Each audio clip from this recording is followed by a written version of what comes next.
রতন প্রতিদিন কাঠ কাটার জন্য জঙ্গলে যেত। সে আজকেও গিয়েছিল অন্য দিনের মতো কাঠ কাটার জন্য। কাঠ কাটতে গিয়ে সে দেখতে পেল একটা অদ্ভুত ধরনের কলা গাছের মধ্যে ঝুলে আছে, বেশ অনেকটাই চকচক করছে। সে একটা গাছের গুড়ির উপর উঠে গলার কাঁদিটাকে পাড়ার চেষ্টা করতে লাগলো। হঠাৎ করেই সে বুঝতে পারলো সে গভীর জঙ্গলে চলে এসেছে। একে আমি এখানে এলাম কি করে? সে দেখতে পেল তার সামনে একটা পরী বসে আছে, আর সেই পরী তাকেই ডাকছে।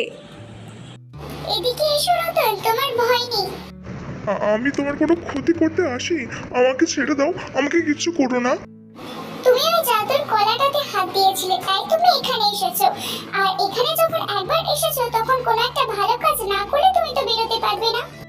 হ্যাঁ হ্যাঁ, আমি কি করি? এই ফুল গাছগুলোতে আমি জল দিচ্ছি। এই বলে সে জল দিতে লাগলো এবং গাছগুলো ফুলে ফুলে ভরে উঠল। তুমি তো খুবই ভালো মানুষ রতন,